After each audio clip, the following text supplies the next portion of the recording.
Rule number 1, आपको संपत्ति यानी एसेट और दायित्व यानी लायबिलिटीज का फर्क पता होना चाहिए और हमेशा एसेट ही खरीदनी चाहिए। अगर आप अमीर बनना चाहते हैं तो आपको बस इतना ही जानने की जरूरत है। ये पहला रूल है, यही इकलौता रूल है। ये बहुत आसान लगता है पर ज्यादातर लोगों को यह पता ही नहीं है कि यह रूल कितना इंपॉर्टेंट है। ज्यादातर लोग पैसे की प्रॉब्लम में सिर्फ इसलिए उलझे रहते हैं क्योंकि उन्हें यह पता ही नहीं होता कि एसेट और लायबिलिटी में क्या फर्क होता है। अमीर लोग एसेट इकट्ठा करते हैं, गरीब और मिडिल क्लास लोग लायबिलिटी इकट्ठा करते हैं।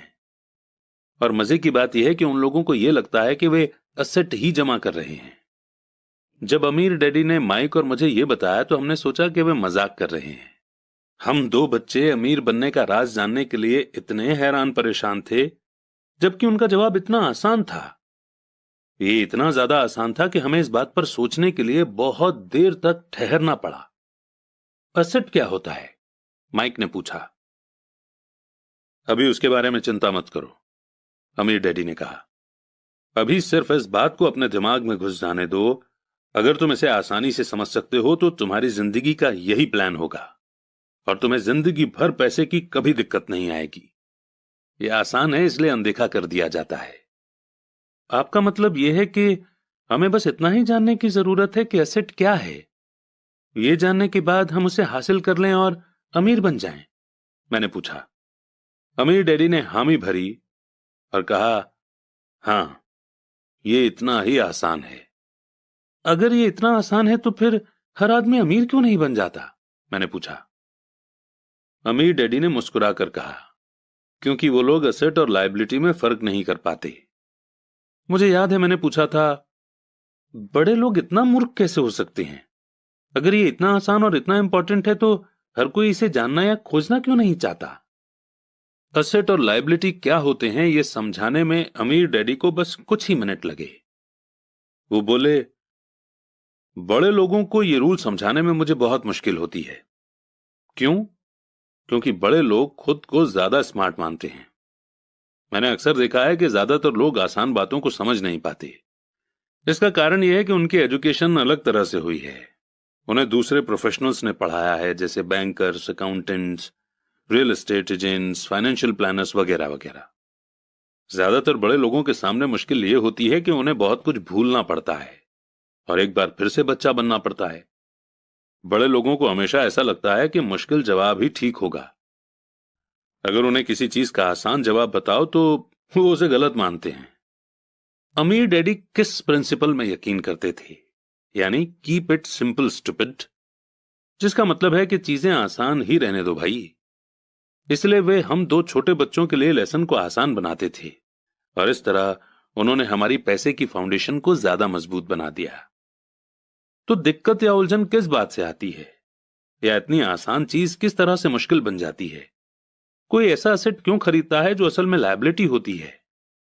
और इसका जवाब हमें अपनी बेसिक एजुकेशन में मिलता है। एक्चुअली हम फाइनेंशियल लिटरेसी पर ध्यान ही नहीं देते और स्कूल की नॉलेज को हमेशा सही मानते हैं। सवाल यह है कि कोई चीज एसेट है या लायबिलिटी, ये पता कैसे चलेगा?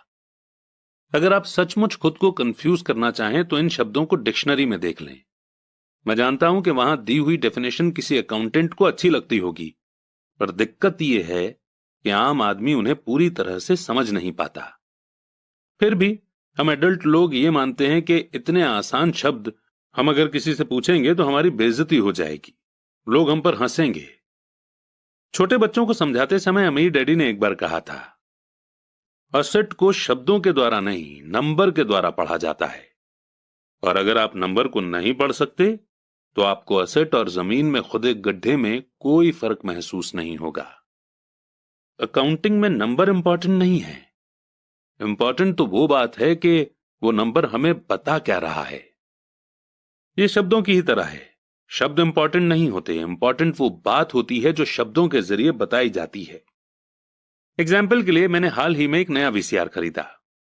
इसके साथ इंस्ट्रक्शन मैनुअल भी था जिसमें समझाया गया था कि अपने वीसीआर को किस तरह से प्रोग्राम किया जाता है।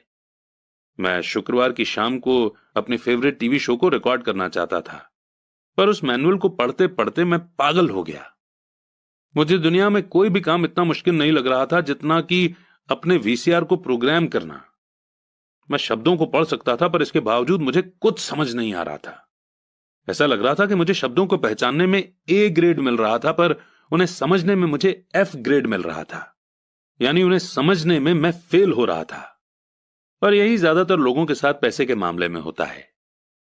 अगर आप अमीर बनना चाहते हैं तो आपको नंबर पढ़ना और उन्हें समझना आना चाहिए।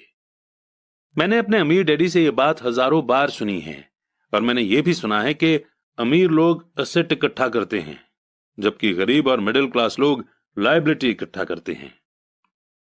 यहां यह बताया जा रहा है कि एसेट और लायबिलिटी में क्या फर्क होता है। ज्यादातर अकाउंटेंट और फाइनेंशियल प्रोफेशनल्स डेफिनेशन पर आपस में सहमत नहीं होते। वैसे तो इस बुक में डायग्राम्स दिए हैं, पर क्योंकि ये ऑडियो बुक है और ऑडियो में हम आपको डायग्राम्स दिखा नहीं सकते, इसलिए हम आपको इसमें दिए गए सारे कॉन्सेप्ट्स आसान सी भाषा में समझा देंगे। और बिल्कुल भी चिंता मत कीजिए, क्योंकि हमने खुद इस बुक को 10 से 20 बार पढ़ा हुआ है। देखिए, सबसे पहले तो हमें 4 शब्दों को याद रखना है, जो हैं इनकम, एक्सपेंसेस यानी कि खर्चे, एसेट और लायबिलिटी। इनकम और एक्सपेंसेस से इनकम स्टेटमेंट बनता है, जिसे अक्सर प्रॉफिट एंड लॉस स्टेटमेंट भी कहा जाता है। यह इनकम और खर्च के बारे में बताता है, यानी पैसा कहां से आया और कहां गया। और ये तो हम सब अपने घर में करते ही हैं। हम लिखते हैं कि इस महीने हमने कितने पैसे कमाए, यानी कितनी इनकम आई, और उसमें से हमने कितने पैसे किस किस चीज में खर्च किए। यानी इन 4 शब्दों में से ये 2 शब्द इनकम और एक्सपेंसेस तो हर किसी को पता है। पर प्रॉब्लम यह है कि बहुत से लोगों को अगले 2 शब्द या तो पता नहीं है, या फिर उन्हें हम ठीक से समझते ही नहीं हैं। और बाकी के ये 2 शब्द हैं एसेट और लायबिलिटीज। इन 2 शब्दों को, एसेट और लायबिलिटीज को, जब एक साथ लिखते हैं तो इसे हम बैलेंस शीट बोलते हैं। और ये नाम आपने जरूर सुना होगा। बैलेंस शीट ये नाम इसलिए दिया गया है क्योंकि इसमें एसेट और लायबिलिटीज को एक साथ मिलाकर देखा जाता है, यानी उन्हें बैलेंस किया जाता है। कुछ लोग जिनमें पैसे की समझ नहीं होती, इनकम स्टेटमेंट और बैलेंस शीट के बीच के रिलेशन को नहीं जानते। इस रिलेशनशिप को जानना बेहद जरूरी है। इसलिए जैसा मैंने पहले कहा था कि अमीर डैडी ने हमेशा दोनों छोटे बच्चों को आसान सी डेफिनेशन सिखाई। उन्होंने कहा कि एसेट वो होता है जो आपकी जेब में पैसा डालता है। अच्छी, सिंपल और इजी टू यूज डेफिनेशन है ना? एसेट वो चीजें होती हैं जो मेरी जेब में पैसा डालती हैं, यानी ये हमें पैसा बना कर देते हैं, बिना हमारे काम किए हुए या बहुत कम काम किए हुए। एग्जाम्पल के लिए, अगर हम घर रेंट पर दे देते हैं और उसे खुद एक्टिवली मैनेज भी नहीं करते, तो ये घर हमारा एसेट बन जाएगा, क्योंकि इसे मैनेज करने के लिए ज्यादा टाइम नहीं देना पड़ेगा। फिर भी हर महीने इससे रेंट आता रहेगा। और इसी तरह हमारी कोई शॉप है जिसे कोई और मैनेज कर रहा है और हर महीने हमें उससे पैसे मिल रहे हैं, तो वो भी हमारा एसेट ही है। और इसके उल्टे लायबिलिटी वो चीज है जो मेरी जेब से पैसे निकालती है। मान लीजिए कि हम कोई बड़ा घर लेते हैं और इस घर से हमें कोई इनकम नहीं मिल रही है, तो इस घर ने एक ही बार में हमारा खर्च नहीं करवाया, बल्कि बार बार हमें इसमें खर्चा करना पड़ेगा, और इसलिए ये हमारी लायबिलिटी बन जाएगी। कभी इसमें मेंटेनेंस का खर्च देना पड़ेगा, जैसे लॉन को साफ रखने के लिए माली रखना पड़ेगा। और अगर सिंपल सा घर भी है तो भी हमें नॉर्मल मेंटेनेंस के लिए तो पैसा खर्च करना ही पड़ेगा। अब इसका मतलब यह नहीं हुआ कि हम अपने पर्सनल यूज के लिए घर ले ही ना, बल्कि इसका मतलब यह हुआ कि हम एटलीस्ट इन टर्म्स को, और ये जो शब्दावली, ये जो जार्गन्स हम यूज कर रहे हैं, इन्हें हम समझें और लाइफ में एसेट्स को लायबिलिटीज से पहले खरीदें। और यह ध्यान रखें कि एसेट से हमें ज्यादा पैसा आना चाहिए और लायबिलिटीज से हमारी जेब से कम पैसे जाने चाहिए। और अगर आसान करें तो असल में आपको इतना ही जानने की जरूरत है कि अगर आप अमीर बनना चाहते हैं तो आप जिंदगी भर एसेट खरीदते रहिए। अगर आप गरीब या मिडिल क्लास आदमी बनना चाहते हैं तो आप लायबिलिटी खरीदते रहिए। और इनके बीच को फर्क न जानने से ज्यादातर लोग जीवन भर पैसे की तंगी से परेशान रहते हैं। पैसों के लिए एक आदमी इसीलिए परेशान होता रहता है क्योंकि न तो वो इन शब्दों को समझ पाता है और ना ही इन नंबर्स को। जिन लोगों के सामने पैसे की मुश्किलें आ रही हैं, उन्हें यह समझ लेना चाहिए कि शब्दों या नंबर्स में ऐसा कुछ है जिसे वे पढ़ नहीं पा रहे हैं। कोई चीज ठीक से उनकी समझ में नहीं आ रही है। अमीर लोग इसीलिए अमीर होते हैं क्योंकि इस मामले में वे पैसे की तंगी से परेशान लोगों से ज्यादा समझदार होते हैं।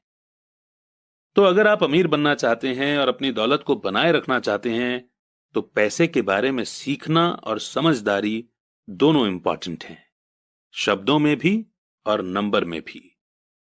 ध्यान रखिए कि सिर्फ नंबर से पूरी बात समझ में नहीं आती है और सिर्फ शब्दों से भी पूरी बात समझ में नहीं आती है। मायने तो पूरी कहानी के होते हैं। किसी फाइनेंशियल रिपोर्ट में नंबर को पढ़ना प्लॉट या कहानी ढूंढने की तरह ही है। पैसा कहां जा रहा है, इस बात की कहानी। 80% परिवारों की पैसे की कहानी यह होती है कि वे अमीर बनने के लिए कड़ी मेहनत करते जाते हैं। इसका कारण यह नहीं है कि वे पैसा नहीं कमाते, असली कारण यह है कि वे जिंदगी भर असेट की जगह लायबिलिटी खरीदते रहते हैं। आइए अब हम समझते हैं कि गरीब आदमी अपना पैसा कैसे खर्च करता है। एक्चुअली एक गरीब इंसान को असेट और लायबिलिटी के बारे में कुछ पता नहीं होता, इसलिए वो बेचारा अपने पैसों को कुछ इस तरह से खर्च करता है। उसे पैसे उसकी सैलरी से मिलते हैं, वो उन्हें खर्च कर देता है और उसके पैसे खत्म हो जाते हैं। उसे ज्यादा पैसे कमाने के लिए रोज दोबारा मेहनत करनी पड़ती है, यानी कम पैसे होने की वजह से ना ये एसेट खरीद पाता है और ना ही लायबिलिटी।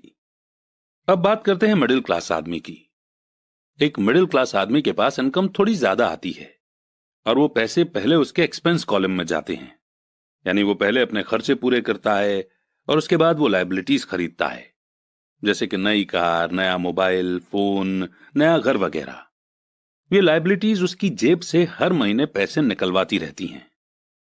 एक मिडिल क्लास इंसान के पास बहुत ही कम असेट्स होते हैं जो उसे पैसा कमा कर दे सकें। कई मिडिल क्लास लोगों के पास कोई भी एसेट नहीं होता है, यानी कोई पैसिव इनकम का सोर्स नहीं होता है, इसलिए वो पूरी जिंदगी रैट रेस में लगे रहते हैं। फाइनली आता है एक अमीर आदमी का एग्जाम्पल। इसके पैसे खर्चने के तरीके बहुत इंटरेस्टिंग हैं। इन लोगों का पूरा फोकस अपने एसेट कॉलम पर होता है, यानी ये अपनी इनकम से पैसा खर्च करके यही सोचता है कि वो ऐसी चीज कैसे बनाए या खरीदे जिससे उसे हर महीने पैसा मिलता रहे और इन पैसों के लिए उसे ज्यादा काम न करना पड़े। इनकी ये सोच होती है कि ये अपनी जिंदगी में एसेट बनाएंगे और उसके बाद ही लायबिलिटी लेंगे। इसलिए कई छोटे बिजनेसमैन को भी आपने यही कहते सुना होगा कि पहले दुकान फिर मकान। तो अभी हमने ये सीखा कि गरीब को एसेट या लायबिलिटी के बारे में नॉलेज ही नहीं होती है। मिडिल क्लास इंसान को थोड़ी बहुत नॉलेज होती है, लेकिन वो अपनी पूरी जिंदगी लोगों को शो ऑफ करने के लिए लायबिलिटीज लेता जाता है, जो उसकी जेब से एक बार नहीं बल्कि बार बार पैसे निकलवाती हैं, और इसीलिए ये लोग रैट रेस में लगे रहते हैं। अमीर आदमी सबसे पहले अपने एसेट पर फोकस करता है। वो सोचता है कि पहले वो पैसिव इनकम सोर्स क्रिएट करेगा और उसके बाद ही लायबिलिटीज लेगा। बस पैसे खर्च करने की प्रायोरिटी ही किसी इंसान को अमीर तो किसी को गरीब बना देती है। हम में से हर एक को जिंदा रहने के लिए खर्च करना पड़ता है। हम सभी को रोटी, कपड़े और मकान की जरूरत होती है। एक गरीब, मिडिल क्लास और अमीर आदमी की जिंदगी में पैसा किस तरह आता जाता है, इसे हम कैश फ्लो बोलते हैं, और कैश फ्लो पूरी कहानी बता देता है। इस कहानी में यह बताया जाता है कि वो आदमी अपने पैसे का किस तरह से इस्तेमाल करता है। एक बार पैसा हाथ में आ जाने के बाद वो उस पैसे का क्या करता है। मैंने अपनी कहानी अमेरिका के सबसे अमीर लोगों से इसीलिए शुरू की ताकि मैं ये बता सकूं कि इतने सारे लोगों की सोच में कहां गलती होती है। गलती ये होती है कि वे ये मानते हैं कि पैसे से सारी प्रॉब्लम हल हो जाती है। इसीलिए जब लोग मुझसे फटाफट अमीर बनने के नुस्खे पूछते हैं तो मैं कांप जाता हूं, या ये पूछते हैं कि उन्हें कहां से शुरू करना चाहिए। मैं अक्सर सुनता हूं, मैं कर्ज में हूं इसलिए मुझे और ज्यादा पैसे कमाने चाहिए। पर यह देखने में आया है कि ज्यादा पैसे से प्रॉब्लम नहीं सुलझती। सच कहा जाए तो इससे प्रॉब्लम और ज्यादा बढ़ सकती है। पैसा हमारी इंसानी कमजोरियों को अक्सर ज्यादा उभार देता है। पैसा अक्सर हमारे ऐसे पहलू पर रोशनी डालता है जिसके बारे में हम अनजान रहते हैं। इसलिए अगर किसी आदमी को अचानक बहुत सी दौलत मिल जाए जैसे जायदाद, सैलरी में भारी बढ़ोतरी या उसकी लॉटरी लग जाए, तो पैसा मिलने के कुछ समय बाद वो अपने पुराने हाल में पहुंच जाता है, और कई बार तो उससे भी बुरे हाल में।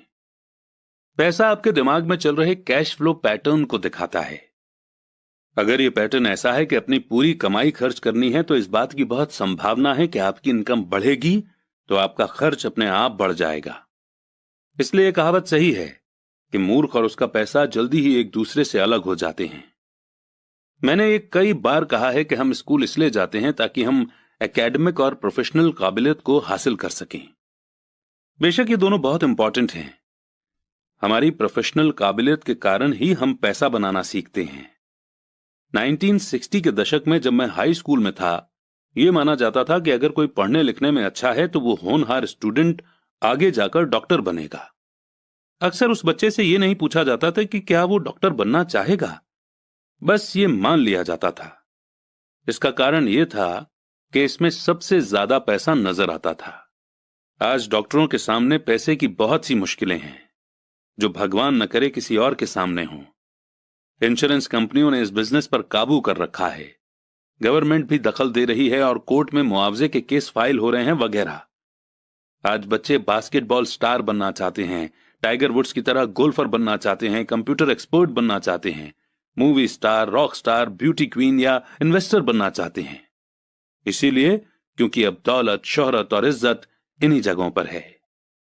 इसी कारण स्कूलों में बच्चों को अच्छा पढ़ने के लिए मोटिवेट करना मुश्किल हो गया है। वे जानते हैं कि प्रोफेशनल सक्सेस का एकेडमिक सक्सेस से कोई सीधा रिलेशन नहीं है जैसा कभी हुआ करता था।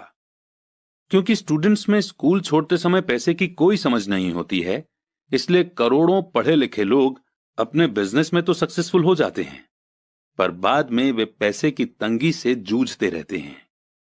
वे और ज्यादा मेहनत करते हैं पर अपनी प्रॉब्लम से जीत नहीं पाते। उनकी एजुकेशन में कमी यह नहीं है कि उन्हें पैसा कमाना नहीं सिखाया गया, बल्कि कमी यह है कि उन्हें पैसा खर्च करने का तरीका नहीं सिखाया गया। पैसा बनाने के बाद उसका किस तरह से इस्तेमाल किया जाए और उसे किस तरह से संभाला जाए, इसे पैसे की समझ कहते हैं। पैसा एक बार कमाने के बाद उसका क्या किया जाए, इसे अपने पास कितने लंबे समय तक रोका जाए और अपने पैसे से कड़ी मेहनत कैसे करवाई जाए। ज्यादातर लोग ये नहीं बता पाते कि उनकी पैसे की तंगी का कारण क्या है। ऐसा इसलिए होता है क्योंकि उनमें कैश फ्लो की समझ नहीं होती है। कोई आदमी बहुत पढ़ा लिखा हो सकता है, अपने बिजनेस में सक्सेसफुल हो सकता है, पर हो सकता है कि उसमें पैसे की बिल्कुल भी समझ ना हो। ऐसे लोग अक्सर जरूरत से ज्यादा कड़ी मेहनत करते हैं, क्योंकि उन्होंने कड़ी मेहनत करना तो सीखा है, पर पैसे से अपने लिए कड़ी मेहनत करवाना नहीं सीखा। यह कहानी बताती है कि पैसे का सुख भरा सपना किस तरह दुख भरे सपने में बदल जाता है। कड़ी मेहनत करने वाले लोगों की फिल्मी कहानी एक घिसे पिटे ढर्रे पर चलती है। हाल में शादीशुदा खुश बहुत पढ़े लिखे पति पत्नी साथ साथ रेंट के मकान में रहने लगते हैं।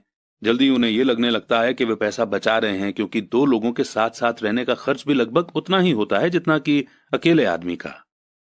प्रॉब्लम यह है कि जिस अपार्टमेंट में वे रहते हैं वो छोटा है। वे अपने सपनों का घर खरीदने के लिए पैसे बचाने लगते हैं ताकि वे बच्चे पैदा कर सकें। अब उनके पास दो लोगों की सैलरी होती है और वे अपने करियर पर ज्यादा ध्यान देने लगते हैं। उनकी इनकम बढ़ने लगती है। जैसे जैसे उनकी इनकम बढ़ने लगती है, उनके खर्चे भी बढ़ने लगते हैं। ज्यादातर लोगों के लिए पहले नंबर का खर्च होता है टैक्स। एक एम्प्लॉय के लिए टैक्स में सबसे बड़ी प्रॉब्लम यह है कि जैसे ही उसे सैलरी मिलेगी, सीधा ही सबसे पहले उसका टैक्स कटेगा। बाद में बचे हुए पैसे उसे मिलेंगे, जिससे वो अपने बाकी के खर्चे करेगा, और टैक्स एक सबसे बड़ा एक्सपेंस है। दोस्तों, अगला पार्ट देखने के लिए बायो में लिंक दिया हुआ है, वहां जाकर जरूर देखें। और आपको ये वीडियो कैसी लगी कमेंट करके जरूर बताएं। वीडियो पसंद आई है तो अपने दोस्तों से जरूर शेयर करें। Thank you for watching. Channel subscribe करके जरूर जाना। जल्दी मिलते हैं नेक्स्ट वीडियो के साथ। जय हिंद।